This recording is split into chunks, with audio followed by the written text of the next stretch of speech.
world. Our advocacy is ultimately about hope. Hope that our future generations will inherit a world in which historical truth is acknowledged, human dignity is upheld, and justice becomes the foundation for lasting reconciliation. And that is the vision that continues to unite Ghana and Jamaica. It is a vision worthy of our ancestors. It is a vision to which we remain unwaveringly committed. I wish to also reiterate my message to the Right Honorable Prime Minister of Jamaica, Dr. Andrew HOLNESS, yesterday, that Ghana fully supports the petition on slavery Jamaica proposes to soon submit to King Charles III.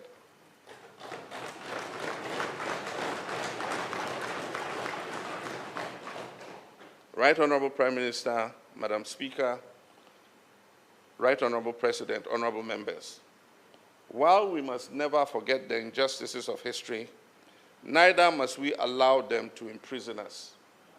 The story of people of African descent is not simply one of suffering. It is equally a story of resilience, excellence, and enduring achievement.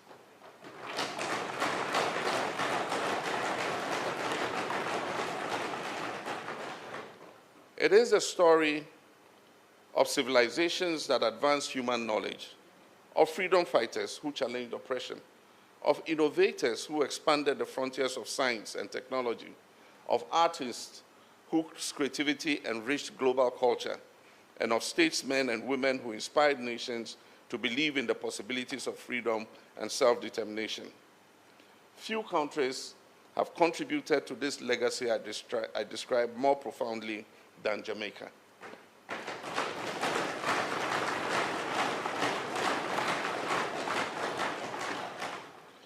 The land that gave the world the visionary leadership of the Right Honorable Marcus Mosiah Garvey, whose call for Black pride, self-reliance, and African unity awakened the consciousness of millions in the diaspora.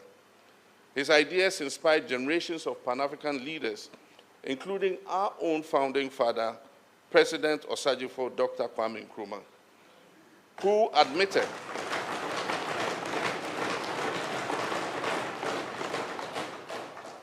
admitted in many of his writings that he drew strength from Garvey's vision in leading Ghana to independence and championing the liberation and unity of the African continent. The Pan-African movement itself is a testament to the inseparable bonds between Africa and the Caribbean. It was nurtured not only by Africans, but also by distinguished Caribbean sons and daughters, among them the great Trinidadian Pan-Africanist George Padmore, who made Ghana his home and worked side by side with President Nkrumah in advancing the cause of African liberation and unity.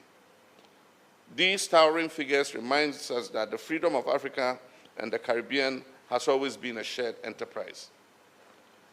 Jamaica has also given humanity the timeless message of Bob Marley, whose music transcends borders.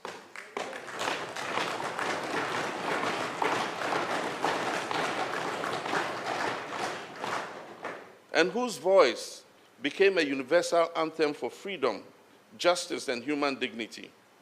Through your writers, musicians, athletes, and creative talents, Jamaica has projected a cultural influence far beyond its size and has enriched the heritage of the global African family. In Ghana, across the Atlantic, we've never regarded these achievements as Jamaica's alone. We have celebrated them as victories for all people of African descent.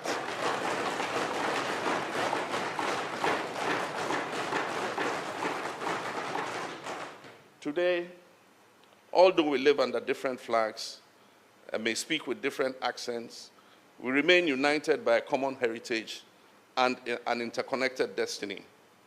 The challenge before us is therefore clear. We must transform our shared history into shared purpose. We must move beyond sentiments and build partnerships that create opportunity, expand prosperity, and improve the lives of our people.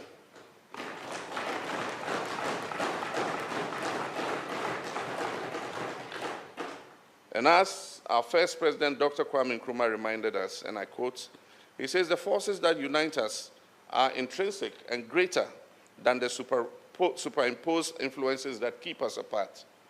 Those words speak as powerfully to us today as they did at the dawn of African liberation. Now, our generation must secure economic transformation, scientific advancement, and technological leadership. As Bob Marley famously reminds us, emancipate yourselves from mental slavery. None but ourselves can free our minds.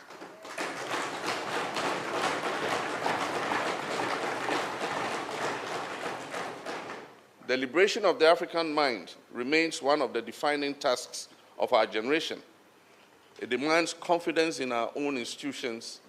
It demands belief in our own capabilities and an unwavering commitment to accountability and excellence. Above all, it requires that our young people see themselves not as descendants of slaves, but as heirs to greatness and architects of an even greater future.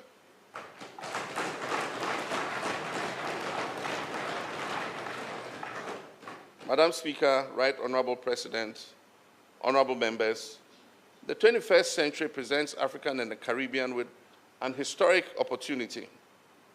Africa is home to the world's youngest, fastest growing population, possesses immense natural resources, and is becoming rapidly a growing center of innovation and enterprise. The Caribbean and Jamaica continue to exercise global leadership on climate justice, sustainable development, democracy, and multilateral cooperation. And most of all, Jamaica presents a gateway to the larger American and Caribbean areas. Together, these two regions possess enormous human talent, cultural influence, and economic potential. History has connected us, and the future now calls upon us to work together with greater ambition. We must strengthen cooperation between African Union and the CARICOM. We must deepen our collaboration within the United Nations and other multilateral institutions. And we must coordinate our positions on issues that will define the future of humanity. Whether the challenge is climate change, reform of the international financial architecture, food security, public health, or digital transformation, our voices will carry greater weight if we speak together. The partnership between Africa and the Caribbean should therefore no longer be defined only by our shared past, but also by our shared future. It should be recognized for the future we are determined to build together. It is this conviction that inspired me to call the Accra Reset Conference recently. The Accra Reset reflects our belief that institutions governing the world must evolve to reflect the realities and aspirations of the 21st century. Too many developing countries